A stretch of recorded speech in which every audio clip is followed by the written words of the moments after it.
Bom dia, boa tarde, boa noite. Tudo bem, meus amores? Como que vocês estão?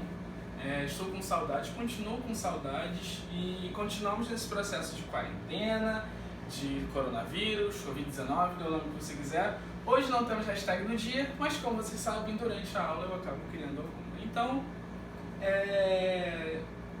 gente, muito importante, tá? Não esqueçam de colocar presente no nomezinho de vocês. Estou sentindo falta disso. Tô vendo, eu consigo acompanhar as visualizações, tá? Então, eu tô vendo poucas visualizações da turma de vocês. Eu sei quantos alunos tem na turma de vocês e vocês estão com poucas visualizações, tá? Uma média de 9 visualizações na turma de vocês, tem 11, 12 pessoas, como assim? Tem muitos que não estão assistindo, então tratem de assistir todos. Vamos para a aula de hoje, gente. Então, como a gente tem acompanhado, a gente tem estudado vários assuntos da geografia, só que focados no Brasil, né? Porque antes de conhecer as questões do mundo, nós precisamos conhecer do nosso território, nosso lindo, maravilhoso, grande, excêntrico e território nacional. O país do futebol, o país tropical, abençoado por Deus, bonito por natureza. Que beleza. Mas, então vamos começar, gente. Para começar a falar de urbanização brasileira, a gente precisa entender o que é o espaço urbano, tá? A urbanização, ela é o aumento da proporção do número de pessoas dentro de cidades, tá? Então, quando as pessoas começam a sair do campo e ir para as cidades e compara-se esse número, a gente vai ter um processo de urbanização, tá? A urbanização vai ser o número de pessoas, o aumento do número de pessoas que estão indo para a cidade em comparação com o que estão no campo. Beleza? Beleza. Gente, outros processos que estão dentro desse espaço urbano, tem outros que se chamam crescimento urbano. É o crescimento físico das cidades. Ou seja, lá no começo do século XX, São Gonçalo e Niterói, São Gonçalo era uma cidade conhecida como a Manchester Fluminense. Eu expliquei isso para vocês na última aula. E São Gonçalo tinha um grande polo industrial, tá? E aí, gente, não sei se vocês sabem, mas Cambuinhas, Piratininga, Itaipu, toda essa região pertencia a São Gonçalo e não a Niterói, tá? E aí, o que aconteceu? Nesse período, São Gonçalo estava muito mais interessado em áreas industriais do que áreas turísticas. Então, o que ele faz com Niterói? Troca a área de Cambuinhas, Piratininga, Itaipu e região por Neves, Barreto e tudo mais, entendeu? Porque ali em Neves era o polo industrial fluminense, o polo industrial do estado do Rio de Janeiro. Tá bom, meus amigos? Então, o crescimento... Por que eu tô falando isso? Porque quando a gente tem esse processo de crescimento urbano, a gente vai ter a expansão da cidade. Esse processo que ocorreu expandiu tanto Niterói quanto São Gonçalo. Então, as duas áreas elas se expandiram, tá bem? Um outro processo que é o espaço urbano, o próprio conceito de espaço urbano, é onde vai se desenvolver atividades industriais, culturais, comerciais, de todos os tipos, tá? Podendo ocorrer também dos três setores, o setor primário, que é o setor da agricultura, o setor secundário, que é o setor da indústria, e o setor terciário, que é o setor do comércio. Então, tudo isso pode acontecer no espaço urbano. Porém, o setor primário é mais comum que aconteça no espaço rural. Obviamente, porque se você está tratando de cultivo, de agricultura, é mais comum que você faça essas coisas no espaço rural e não no espaço urbano. Tá bem? Então, e a gente vai... Geralmente a gente tem essa dúvida, né? O que é uma cidade? Qual a diferença de cidade para centro urbano, espaço urbano? As cidades, meus amigos, vão ser as áreas que contêm todas as sedes e municípios e distritos. Então, nesse lugar vão ter os municípios, os distritos e os nomes bonitinhos, tá bem?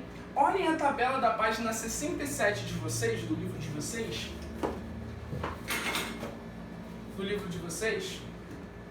Pegar aqui. A gente vai ter um crescimento exponencial, página 67, exponencial, tá? Do crescimento urbano. tá bem? Então aqui começa em 1650 e vai até 2030. A tendência da urbanização é só aumentar, tá? Por vários fatores que nós vamos estudar já já. Então foquem no livro nessa tabelinha aqui, tá? Página 67, ok? Vou voltar. Gente, dito isto, a gente precisa falar sobre o processo de urbanização e industrialização. Lembra que eu falei na última aula, que foi a aula de indústria, que essas duas coisas andam juntas? Aguinha rapidinho. Não esqueçam de não sair de casa e usar álcool em gel. Se hidratar, aumentar a imunidade. Enfim, lembra que eu falei pra vocês que a urbanização e a industrialização elas andam juntas, conjuntas? Então, por que eu falei isso? Porque de fato isso acontece. Lembra? Eu não sei se vocês já estudaram a Revolução Industrial, mas na Revolução Industrial, acredito que já, o professor Vicente provavelmente já deve ter falado isso com vocês. Então, na Revolução Industrial, o que acontece? O governo inglês, tá? Ele começa um processo de cercamento. E aí, as pessoas, de cercamento dos campos, ele compra os campos, né? O Estado se aposta dos campos, faz um cercamento para que fossem criadas fábricas. E as pessoas que trabalhavam no campo foram obrigadas a ir para os centros urbanos, porque era onde ficavam as cidades, as indústrias, para trabalhar lá. Então, como é que isso acontece? Indústria igual a crescimento urbano. Por quê? Porque a gente precisa a indústria vai chamar os grandes centros urbanos para se atrair. Então vão vir pessoas, empresas. Então, além da indústria, a gente vai precisar de serviços básicos. Por exemplo, padaria, a gente vai precisar de serviços terciários, né, serviços do comércio. A gente vai precisar de infraestrutura. Então vamos ter um processo de sanitarização das cidades, dos espaços, né? Então todo esse processo vai vir acompanhado, tudo isso por conta do êxodo rural. O êxodo rural é o primeiro passo para que a urbanização aconteça, tá bem? Então, nesse momento o êxodo rural vai ser um principal fator. Por que coloquei aqui países ricos e países pobres, meus amores? Porque existe uma diferença na urbanização e na industrialização desses dois países. Mas por quê? Gente, vamos pegar a Inglaterra. A Inglaterra começa o seu processo de revolução industrial no século XVIII, lá em 1700 e lá vai de tiro. Então, nesse processo, a gente vai ter aí, de 1700 e pouco até hoje, são quase 300 anos. Então, são quase 300 anos de um processo de industrialização gradual, um processo lento, mas gradual, e que juntamente com esse processo de industrialização vem acontecendo a urbanização. Como assim? A gente vai ter a indústria chegando e aos poucos as pessoas vão se acomodando. Claro que existiam problemáticas sim no período da Revolução Industrial. Não estou negando isso. Havia desemprego, fome, miséria nas cidades? Havia. Só que o processo de hoje, o que acontece hoje, é bem diferente. As indústrias, as cidades europeias, por exemplo, elas são muito ricas, elas são muito grandes, são muito chiques. Então, quando você vê Londres hoje, você não imagina aquela Londres nojenta do começo do século XX, do século XIX. Você imagina uma Londres para frente, você imagina o Big Ben, você imagina aquela roda gigante, você imagina as ruas, aqueles ônibus de 2 andares vermelhos. É isso que você imagina nas cidades. Tudo isso por quê? Porque o processo de industrialização foi um processo lento e gradual que proporcionou que o governo se preparasse para que tivesse saneamento básico, luz, asfalto, tudo para que as pessoas pudessem se acomodar melhor nos centros urbanos. Beleza? E qual a diferença dos países pobres? Gente, a gente vive no Brasil, tá? Eu vou falar melhor um pouco quando a gente estiver falando aqui, mas a gente vive no Brasil, obviamente. A gente vê muitas problemáticas sociais, então favelas, engarrafamentos, lixo, tudo isso são problemáticas urbanas, são problemáticas que aconteceram por quê? Porque o processo de industrialização, ele foi rápido, ele foi com pressa, foi um processo com pressa. Por exemplo, enquanto países na Europa tiveram quase 300 anos até hoje de processo urbano e industrial, o Brasil não teve nem 50 direito, tá? Então, a gente começa o nosso processo industrial a partir de 1940, 1935. Em 1960, a gente já tem um crescimento exponencial da população urbana, da população rural saindo da zona rural para vir para os centros urbanos.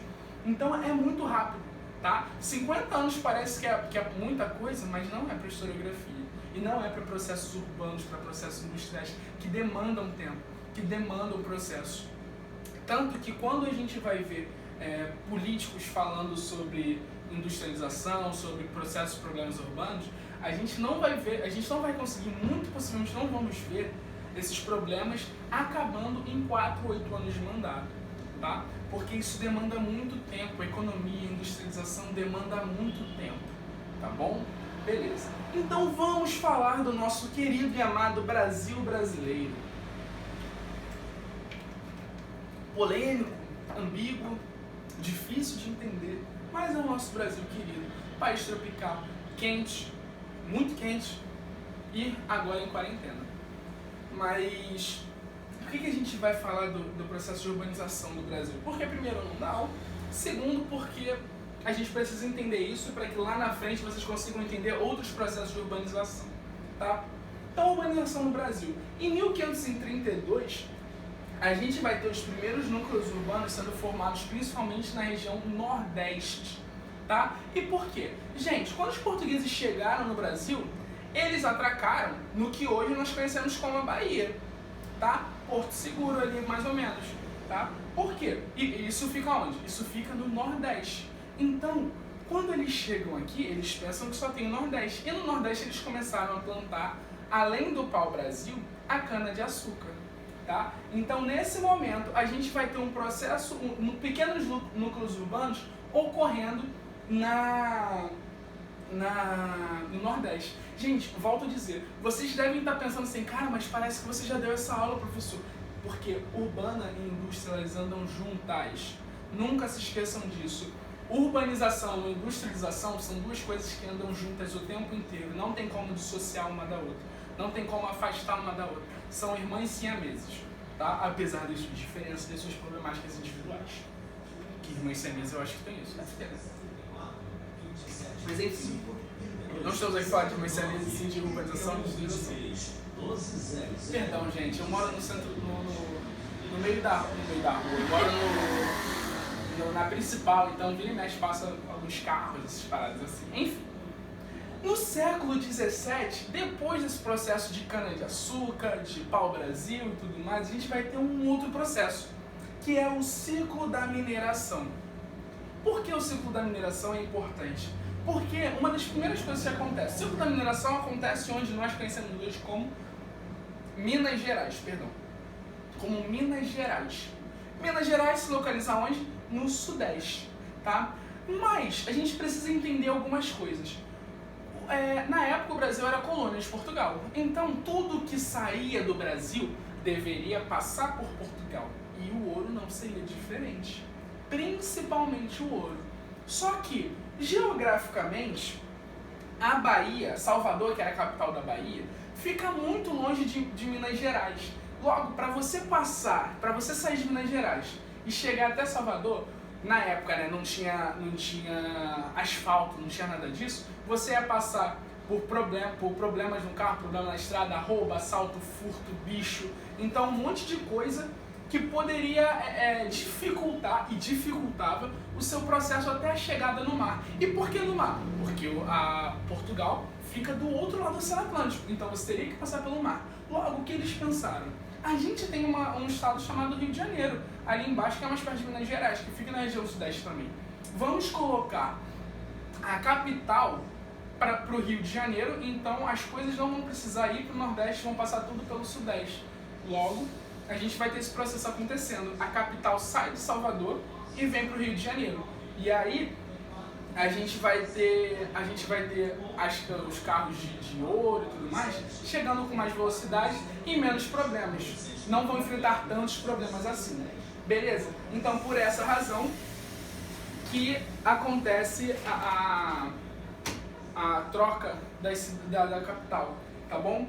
Então, uma outra coisa que acontece são fundações de algumas vilas, tá? O processo de urbanização em Minas Gerais, ele ocorre muito rápido, porque as pessoas querem ouro, precisam ganhar dinheiro, ouro atrai gente.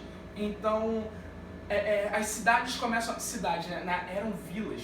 Vila Rica, não sei se vocês já ouviram falar, era uma das principais vilas do ouro naquele tempo. Então, as pessoas iam para lá correndo porque queriam ouro.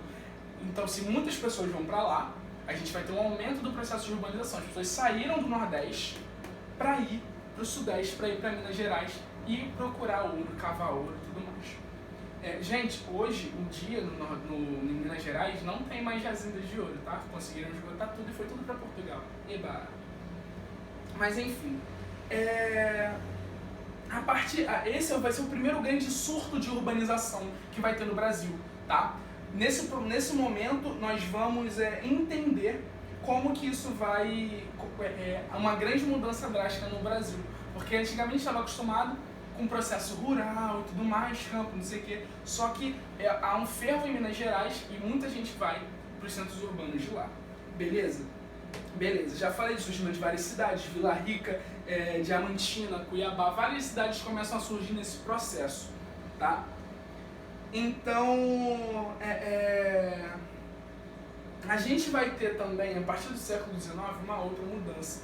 A gente vai ter, século XIX não, no século XX, um processo de necessidade de mão de obra. E mão de obra, porque assim, mão de obra para industrialização, e se você quer, você precisa de gente para produzir, mas você também precisa de gente para consumir. Então, além do processo de mão de obra, da galera que queria mão de obra, a gente precisava também de mercado consumidor, tá? Então, começa-se a chamar pessoas para virem para cá, imigrantes, pela necessidade de mão de obra,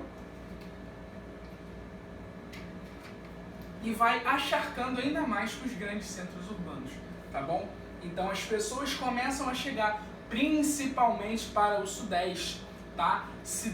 Estados como São Paulo e Rio de Janeiro sempre foram polos industriais, polos urbanos, por isso que são as cidades teoricamente mais desenvolvidas, mas mais que desenvolvidas, com maior população, tá? A gente também falou disso em população, lembre-se disso. Para vocês verem como que todas as aulas estão interligadas, elas estão juntas, elas estão dialogando. Por isso é muito bom que vocês prestem atenção em todas as aulas e mandem suas perguntas, tá? Estou sentindo falta, tenho certeza que está todo mundo com alguma dúvida pelo menos. Enfim, gente, a partir de 1930, a gente vai ter um novo processo, tá? A gente vai ter um presidente chamado Getúlio Vargas e ele vai ser muito bom para a industrialização do Brasil. Ele vai focar nas indústrias de base. Então, de 1500 a 1930, nós tínhamos um país majoritariamente rural, apesar dos surtos urbanos e tudo mais. A gente tinha um país majoritariamente rural, tá?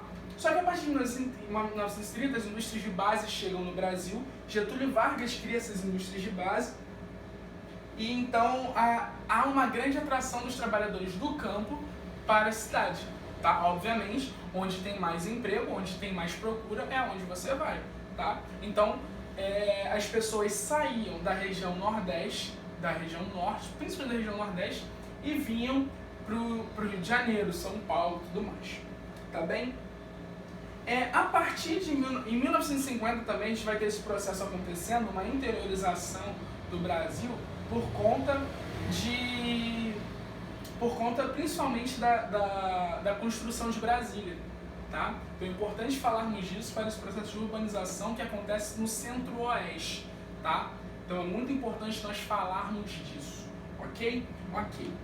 Gente, em 1960 a gente vai ter uma população urbana de 44%.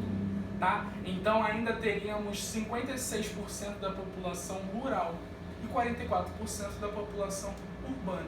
Logo, a maioria das pessoas ainda encontravam-se na região rural. Porém, se nós analisarmos em 30 anos, a população rural migrou em 44% para os grandes centros urbanos. Olha que loucura! Enquanto na Inglaterra, na França, todos esses países, o processo é lento, no Brasil foi muito rápido. 30 anos é muito rápido, gente. Não achem que 30 anos é um processo demorado.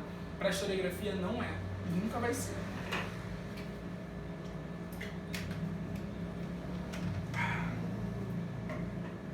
Então, em 1970, a população urbana já vai para 56%, então em 10 anos a gente já tem um crescimento ainda maior, vai para 56%, tá?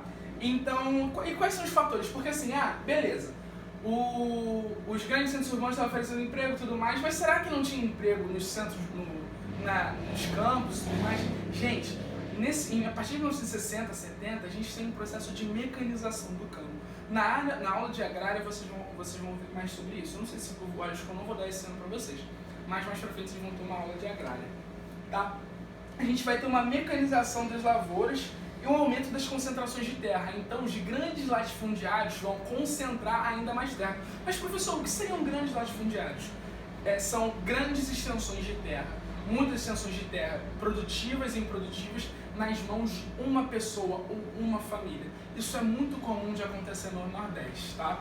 Por isso que alguns movimentos sociais lutam para que essas terras sejam compartilhadas de forma igual, para que todos tenham direito a produzir, tá? A produção de alimento, a produção do seu bem-estar. Então, essa questão de grandes concentrações de terra é uma problemática, tá? E faz com que as pessoas saiam do campo sim. Porque quem concentra essas terras são geralmente coronéis, tá? Então são coronéis que mandam nas cidades, que mandam nas vilas e fazem com que as pessoas muitas vezes acabam não tendo onde trabalhar ou recebem muito pouco para trabalhar. Não que na cidade seja diferente, nas cidades existem outras opções. No campo você praticamente só tem uma opção, na cidade você tem várias opções de trabalho, tá? Não que o desemprego não existe nas cidades, existe muito, 14 milhões de desempregados, mas são questões diferentes, tá? Em 1980, a gente vai ter no Brasil todas as regiões do Brasil. Olha que loucura, em 1980, processo de 20 anos, de 1970 para 1980, a gente vai ter todas as regiões do Brasil com grandes centros urbanos, com uma população que a maioria vive nos centros urbanos. Olha que loucura.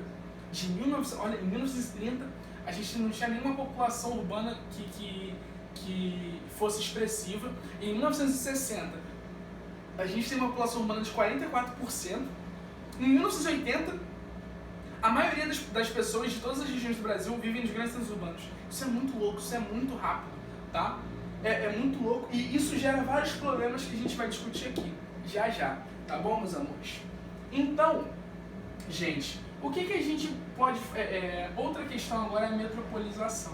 Isso aqui é muito importante a gente estudar, porque são coisas que estão muito presentes na nossa vida. Mas o que são metrópoles? Gente, só um parênteses. Toda essa aula aqui, eu boto em tópicos e tudo mais, porque eu quero que vocês pesquisem no livro de vocês. Tudo que eu estou falando aqui tem nos livros de vocês podem procurar, tá? Então fiquem à vontade para procurar e tirar dúvidas, ok? Mas enfim, voltando.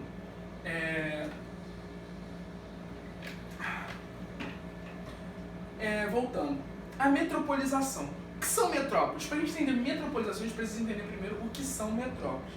As metrópoles são cidades que apresentam um acentuado crescimento urbano a ponto de absorver a área rural em torno da cidade e também outras cidades, tá?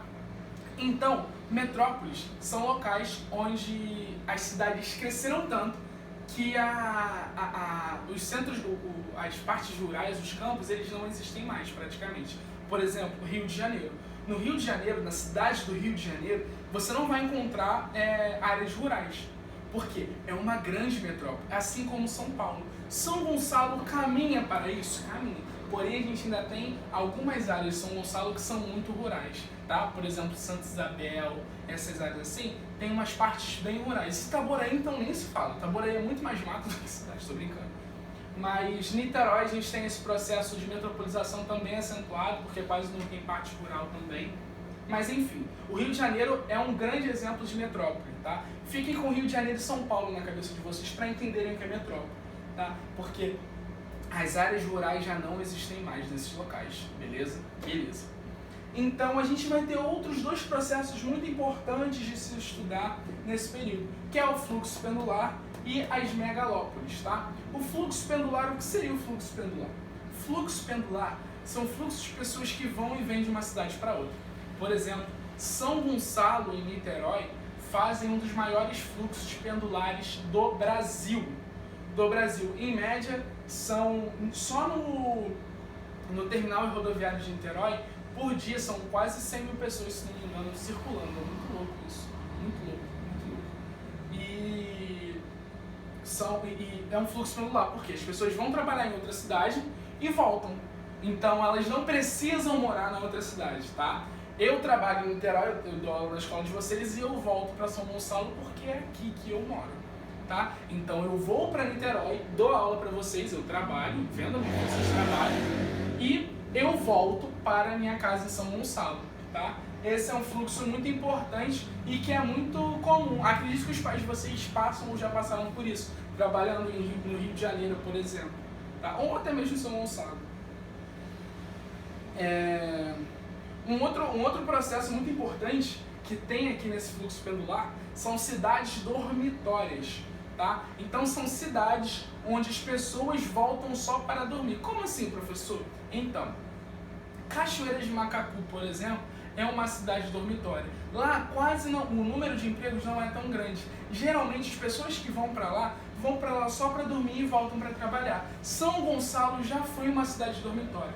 Porém, hoje não é mais. Por quê? Porque o número de empregos do setor terciário, principalmente, tem crescido muito aqui em São Gonçalo.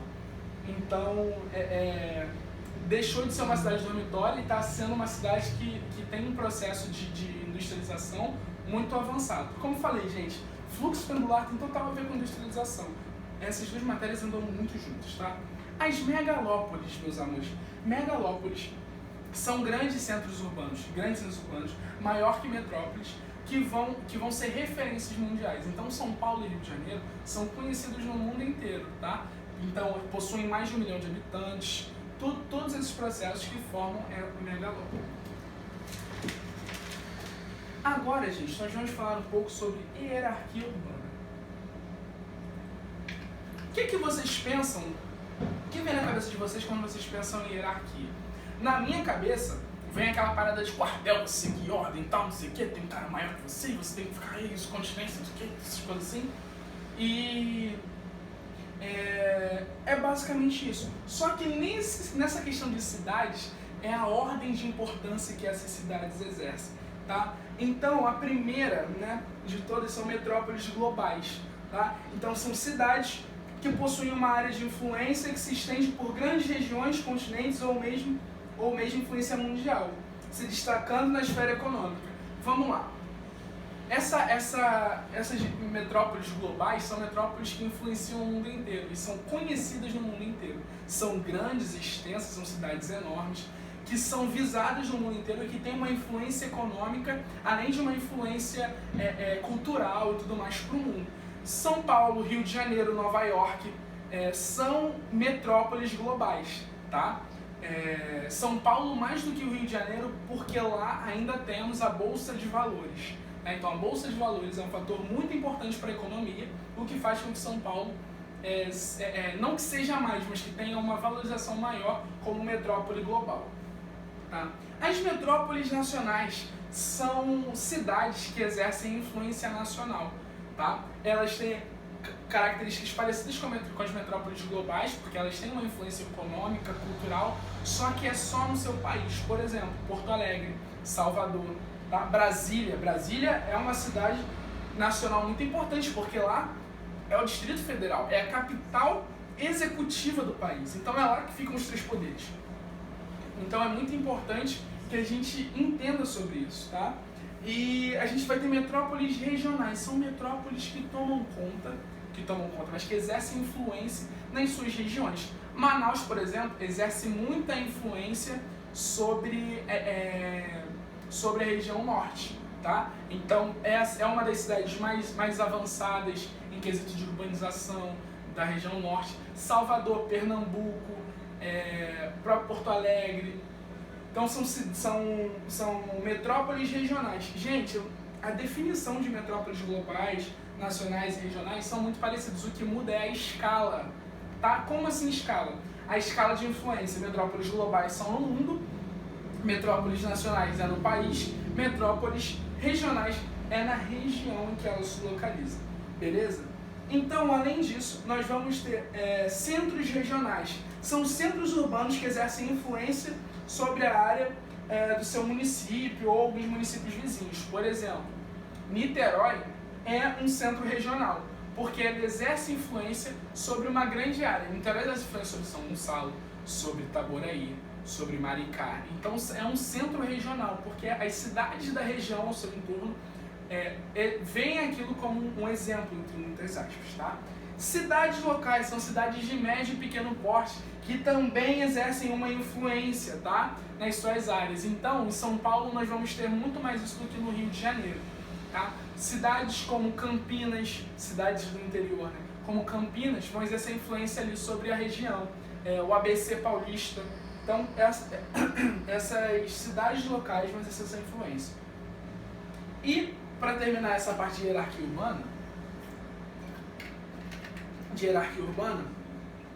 a gente vai falar sobre como que é formado essa rede urbana, tá? Então, essa rede urbana é formada por sistemas de informatização, sistemas de transporte, todos eles, na sua maioria, interligados. Por isso que é tão fácil, existe uma rede urbana que facilita muito a chegada de gonçalenses para Niterói e de niteroenses para São Gonçalo.